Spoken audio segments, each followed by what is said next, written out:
Hi, and welcome to episode 167 of the Heartland Knits podcast. My name is Vicki, but you can find me as Heartland Knits on Ravelry and Instagram. And this I've recorded on April 30th, so I had a really long podcast episode, so I decided to split it into two. So this is the second part of that episode, and we're going to start out with what's been on my needles. So I have cast on a new sweater. I am using this lovely yarn from Sun Valley Fibers. It's her MCN fingering yarn, and it's in a color called Blush, which it's looking kind of peachy on the monitor, but it is not peachy at all. It's kind of the most perfect pink that there is. It's not that kind of very, very saccharine sweet like baby pink.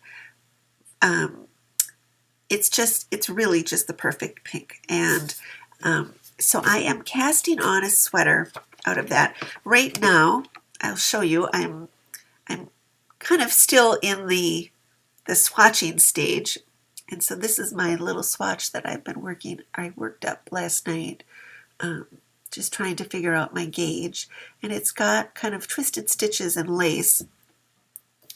I will show you the sweater that it's going to become.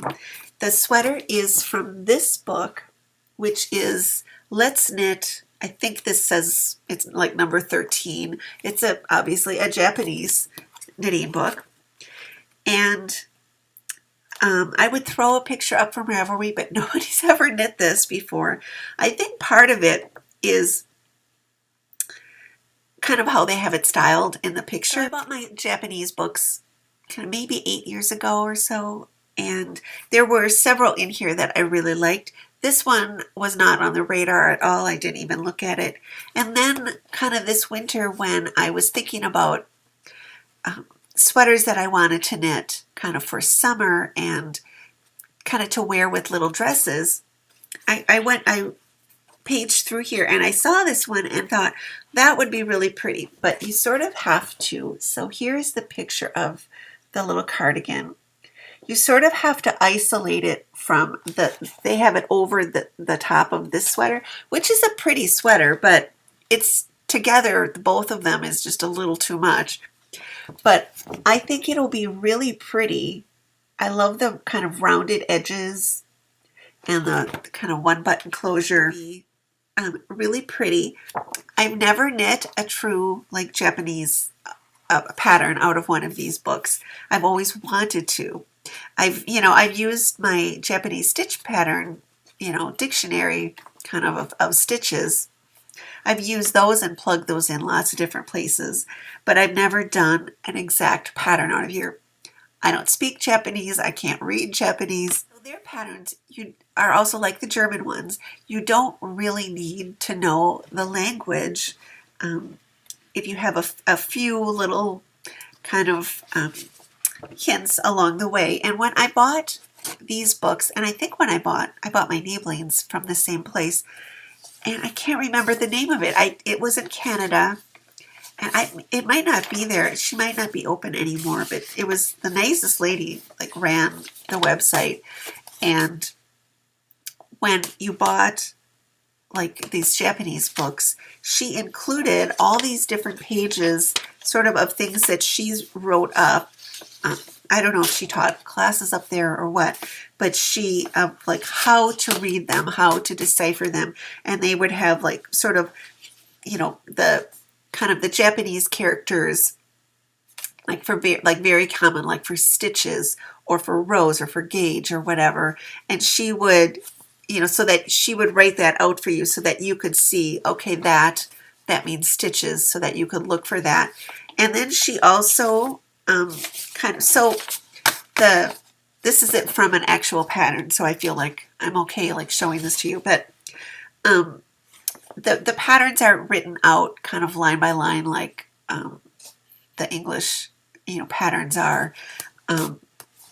It's all sort of from the schematic. You do have to kind of decipher exactly what they're talking about, but anyway, so this is the schematic, or like the schematic that she shows for kind of teaching how to do it, but it tells you, sort of like the direction you're going, and it will tell you kind of how many stitches to cast on. It tells you the like up here where it's decreasing for the armhole. It'll say like 3 2 2 1 or something, so that you decreased 3 stitches twice, every row or every other row or whatever. And it will tell you, you can get your measurements from here. It tells you which kind of chart to use, and you sort of go from there. So these were really invaluable to sort of decipher things. I could, see what the gauge was, which is like 7 stitches to the inch, and they use needle sizes 3, 4, and 5, which she also included a table of the Japanese needle sizes 3, 4, and 5 correspond to metric 3 to 3.6 millimeter, or so like size 3 to 4. So, or like 2.5 to 4. So that told me that I was looking for fingering weight yarn, 7 stitches to the inch over a lace pattern. Told me that it would be kind of a fingering weight yarn that I was looking for. There are more, she gives you, the Japanese characters for the different fiber contents, if it says alpaca or whatever. But a lot of that you can sort of see. And so anyway, I'm trying. I'm gonna, try to decipher everything. And so this is my first little swatch, and this was on a size 4 or 3.5 millimeter. And yeah, so I'm kind of excited about that. I've always kind of wanted to do one of these, and hopefully it will go okay. I think it'll be a really fun little cardigan to wear over dresses, and in this light pink color, chances are it will go with a lot, because I have a lot of floral dresses for summer, and pink. It's my neutral. And then I have one more new cast on that I have in this little bag, which is one of my favorites. And last weekend was Yarn Over, and kind of the start of a few events that I'll be attending this year. I'm planning to go to ZK at the end of June, and of course Meg Swanson's knitting camp in July. And when you go somewhere, it's nice to have like a small little project that you can just put in your purse or carry with you, that's just really small. And I still haven't been knitting very many socks. I don't have a moratorium on socks like I did last year, but I know I don't need any more. But socks are a good project for that sort of a thing. So I thought it wouldn't hurt to cast on a sock, just to have for the rest of the like travel events I'm going, and just to have on the needles in case I want it. And so I cast on this yarn. I don't have the tag for it, but this is an old opal. Yes, it's wound into a center pull cake. I think way back in the day I was trying like 2 socks at a time, and I hated it. As you can see, it's a really pretty color. I think it was called Opal Circus, but this is what it looks like knit up. It's really a fun one. And before I left last weekend, I did the toe, and then I knit this kind of little bit just like sitting around, and so it will probably stay like this. I don't expect to be sitting there knitting. So anyway, that is my new sock project for the year. There's like one pair of socks a year. That's not too many too many. And like I said, I've been knitting for so long, and I have so many socks, and they just, I knit my socks really firmly, and that is why they don't wear out. That was all those other opal socks that I knit kind of back when I first bought this skein. They're still in perfectly good condition, and they're some of the ones I wear like all the time. So, if you knit your socks firmly enough, they're not going to wear out. Yes, it means that you will have to put on more stitches, but to me, the goal isn't to crank things out as fast as I possibly can. To me, it's not a race. I know I've said this before on the podcast many, many times. It's not a race. I would rather, knit something slower or at a tighter gauge and have it last than just like churn things out and then blow through them, the first time I wear them. And I have this little needle protector that I got last year at the ZK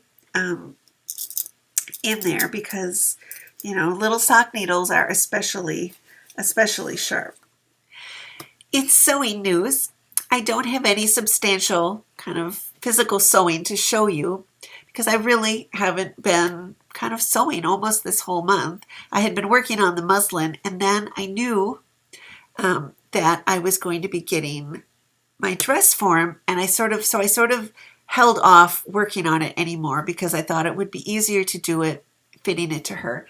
So since I've talked to you last, I had a birthday, and for my birthday, I kind of gave myself a little friend, a little body double. I had wanted a dress form for a while. I had, hoped to get one at like Christmas time, and then like all the house stuff happened, and I thought you really don't need that. But I still kind of struggling with doing the couture dress this winter. I kept thinking it would make your life so much easier if you had a dress form. And so I kind of splurged and bought one. I bought this from Amazon. It's a Roxy dress form.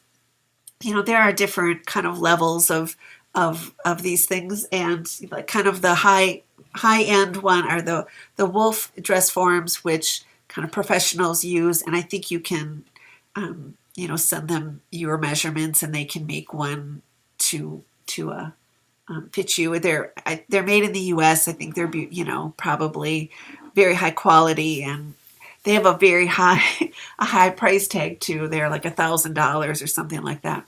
Probably more if you have them custom made. Well, yeah, I'm not doing that. And then kind of for half that price there's like some other brands. There's Royal and some other brands which are really good also. But there's kind of half that price level. There are like PGM forms, which kind of if you've watched any of like the sewing stores, like there's the Great British Sewing Bee used the PGM forms. And still, that was more than I wanted to spend. And so kind of for half the price of those, I found the Roxy forms, and Susan Kulji kind of in the notes and the kind of discussions in the couture class, there was kind of a little, somebody asked a question about dress forms, and she mentioned these, and I thought, well, hopefully they'll be okay, because it's a lot less than like one of the really high-end dress forms, but still it's a lot to just spend on something kind of sight unseen. And this is a actual like dress form. She's got collapsible shoulders. If I can push these in. Anyway, you push these in and they kind of go in so that if you have something more tight fitting, you can fit it over her, because as like when you're putting on something like this, you sort of move your shoulders to get in it, and so this collapses them in, and then you push them again and they come out. I can't do it kind of from this angle, but anyway, you'll have to believe me, you can see that's where they go. This whole section, the whole shoulder kind of pushes in.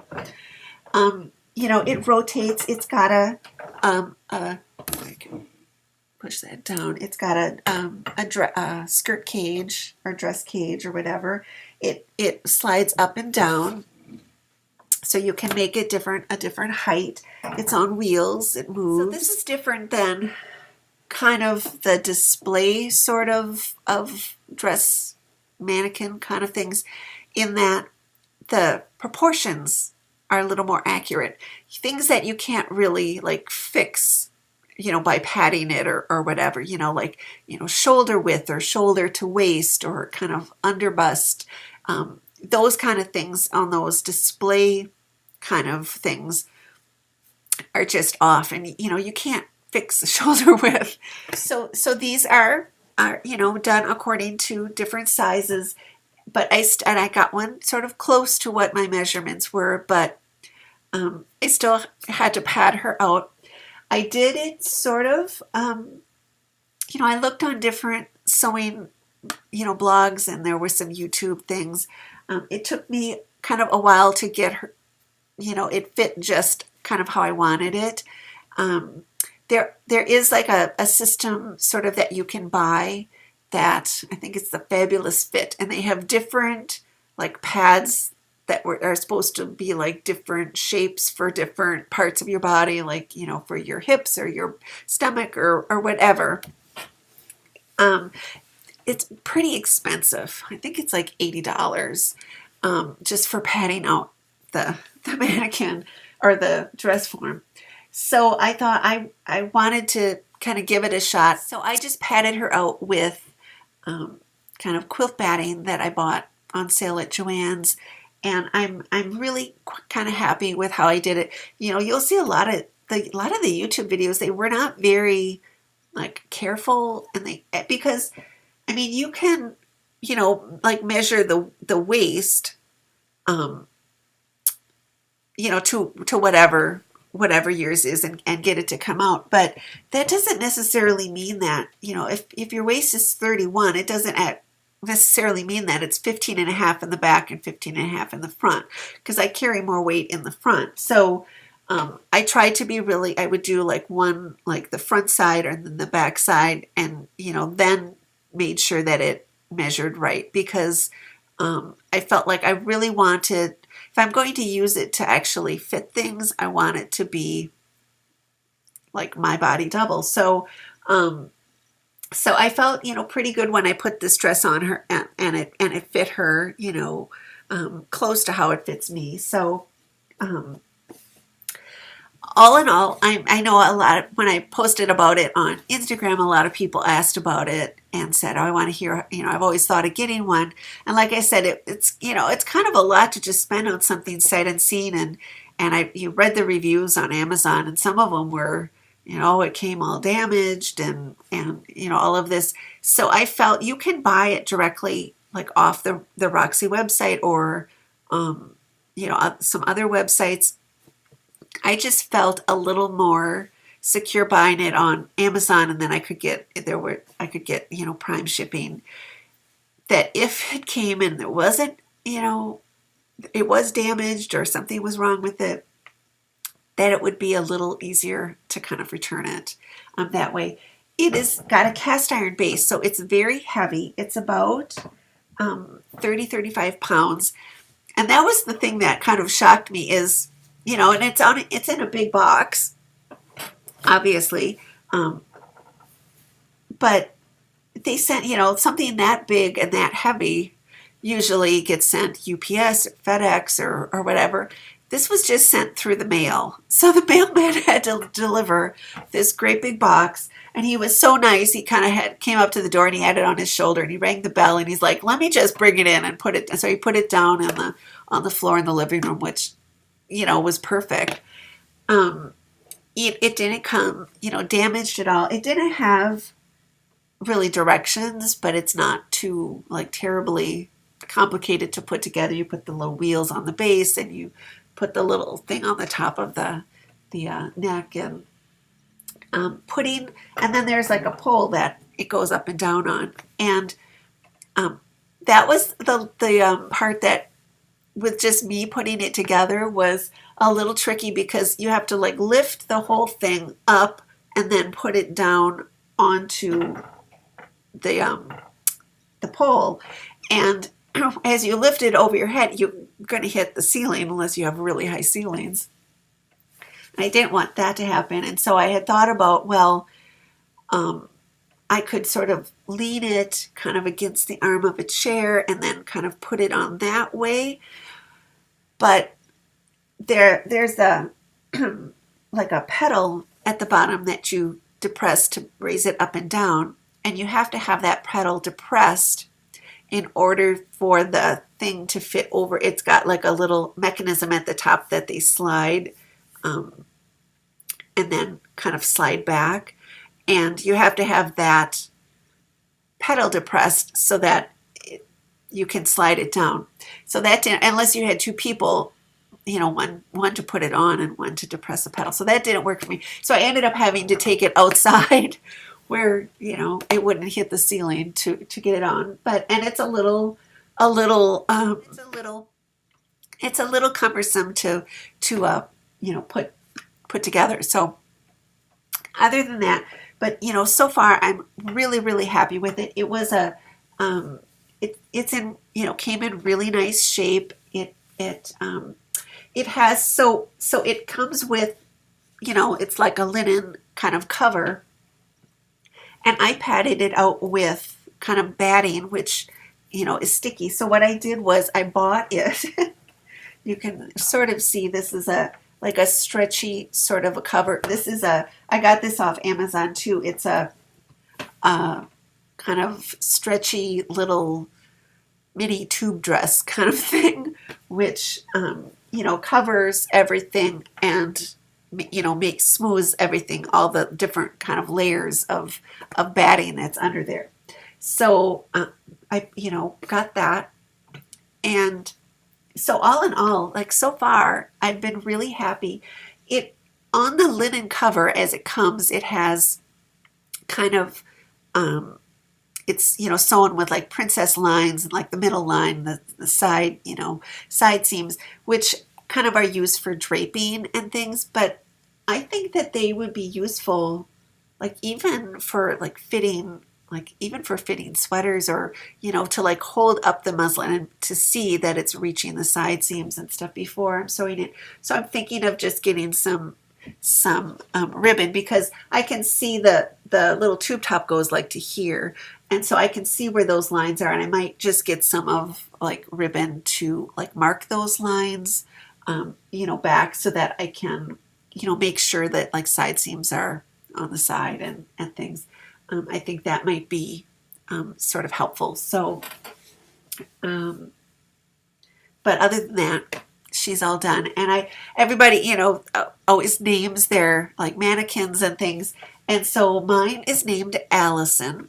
And that is because when I went through chemo almost 6 years ago, we're coming up on my 6-year cancerversary on Thursday. But when I went through chemo, I of course lost my hair, and I had a wig that I wore that was very close to my hairstyle, and my stylist actually cut it like in my old style. So it looked very close to my, like how I looked before I'd lost my hair. And at least the company that my wig came from, all the different styles were women's names. There was Julie and, Kathy and whatever. And mine was called Allison. And so I used to refer to it as Allison, and I'd say, I'm going to go put Allison on, because I didn't wear it all the time when I was at home, because it wasn't real hair. It was like acrylic, which just like acrylic yarn, when you have like a not real hair wig, and you open the oven door and you get like this whoosh of hot air, like the hot can kind of frizzle thing, can kind of melt it just like acrylic yarn. So, and I didn't want, and real hair wigs are just like not, to me, they're not a good idea. I know a lot of people like donate their hair and things, which is a really kind and generous thing to do. But real hair wigs, you have to wash them like every couple of days, just like your real hair. And that's just a lot of work when you're kind of tired and weary and going through chemo. So, I'm all for the like fake hair. Um, but anyway, so I didn't used to wear it like if I was going to be, just home all day. But if we were, going to go out somewhere, at that point, like take my mom someplace, I would say I'm going to go put on Allison, because it just seems so sort of impersonal. Because when I would put it on and sort of, look in the mirror, there I am, because you just feel once when you lose your hair, you feel, you don't feel like yourself. You feel like that sick person. But when I would put on Allison, and it was my very same hairstyle that I'd had before, I just felt more like me again, which to just call that the wig or hair or whatever, it just seemed too impersonal. So anyway, I would always call it Allison. So I think, this is Allison's, this is Allison's, body. So I have her hair, now I've got her. So do you want to see my shoes? So I went down to Fluevog, and my friend like kindly drove me down there. I would have gone down anyway, but I would have been much, much more scared. So I had this whole list, and there was one pair that was at the top of the list. It was kind of the one of the shoes from the spring line that I just like felt like I really needed. And I called them ahead of time and said, can you make sure you have like my size? And they had it held for me. And I tried that on, and I was trying all the ones from my list on. The one that I had held for me, it's still really, really cool. And I'll see it in like somebody wearing it in one of my like shoe Facebook groups or on Instagram or something. And I think, oh, why did I was stupid and I didn't even take a picture of it. So anyway, I tried those shoes on, and I just didn't take very many pictures. But they kind of have like a dinosaur kind of ridge on them, and they're this like hot metallic pink. They're actually really cool. But when I had them on, and I had to go down an entire size, the shoe that I had held for me was actually too big. I had to go down a whole size. But when I walked in them, I just felt like the shoe was wearing me. I wasn't wearing the shoes. They were just, I don't know. But I tried on a bunch of other ones, and I'm still like back and forth on one of them. I couldn't decide on a colorway. They had a colorway and I really loved it, but there's like another colorway in the same style that I also really love. There's 4 colors of this shoe that I really want, but I got it down to these 2, and they didn't have the other one, so I couldn't actually even see it in person. So that was something. But anyway, so I had this whole list, and I was trying things on, and we were like talking about some limited edition colors that they were getting in, and I was asking like, what color yellow is it? And is it like the strap on this shoe? And I picked this shoe up, and I literally had it in my hand, and I went, oh, I think I need to try these on. And she was looking at me like, yes, I think you do. It was like lightning hit me. And those are the shoes I ended up getting. And I love them so much. I wore them for the first time a little bit yesterday. I went to the African Violet show, and I thought that would be a good like sort of break-in sort of a place to wear them, just because I wouldn't be in them for a really long time.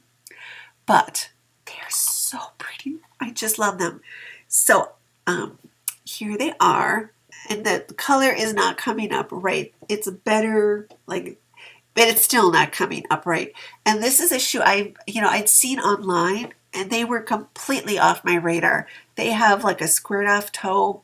I don't do squared off mitten tops. I don't do squared off toe shoes. And I just felt they looked sort of clunky, and I love these shoes so much. So these are the Hermine, I don't know how to pronounce it, Hermine shoes. It is, the family is called the Tasty Vogs. It says good enough to eat on the bottom of them. And they've got this kind of very, to me, they look like quintessential, like Flubog, shoes. And they're this beautiful teal patent leather, and the yellow, and you can sort of see it because it's got that shimmery. It has sort of an iridescent-y sort of quality to it, but it's a very light, beautiful yellow. And then the back is kind of a teal metallic. So they're really fun. And I've wanted teal shoes almost since I started collecting Fluvogs. The first time I went to the store was, I drove there after I had a checkup at the Mayo, and my mom was with me, and we drove like downtown, and this stylish shoe called the Liz had just come out, and one of the colors was teal. Teal is the color for ovarian cancer, like pink for breast cancer. Teal is for ovarian cancer, and a lot of times you'll see it in the lighter teal, things. This to me is like a true teal, and the Liz came in this beautiful teal, and I tried them on at multiple sizes, and the guy kept running back for different sizes, and finally he sat down and he looked at me and he just said, "This is not the shoe for you. Your toes are too long." I went, "What?" And it was true, because that family of shoes had a really short toe box. So in order for the length to be okay for me, and it was sort of a Mary Jane style with little thin straps across the instep. And in order to get the length right, the rest of the shoe, and I have kind of a narrow foot anyway, the rest of the shoe was it just did not work. I tried them multiple times. I tried them last summer when I went. They still had the Liz's, and I still was, I wanted it to work, and it didn't. And then last summer there was a teal shoe that I really liked that I tried on, and they didn't have my usual size, and so I tried the half size up, and they were big. I could feel that they were too big on me, that I was walking out of them. And so when I was there, I ordered my regular size, and when they came, I could not even get my foot in the shoe. It was that much smaller. I could not get my foot in the front of the shoe even. So it was one size was too small, one size was too big. I didn't get those. So I finally have my teal shoes. So these are my Cancerversary shoes that I got because my Cancerversary is on Thursday. And I love them to the extreme. There will be more shoes coming because in a couple weeks is Fluvog Day, International Fluvog Day, which is kind of one day of the year where there's a sale and you can get free shipping and things. And so I tried on lots of different styles, so I know my sizes in more things. And so shoes will be coming. I have multiple pairs that I'm really just I want really badly. There was one pair that I left behind that it's still thinking about. So I think you are all caught up to date. There will be more, I'm sure. More knitting, more shoes, more sewing, more gardening, lots more gardening. So until I see you next time with new stuff, from my heart to yours, happy knitting.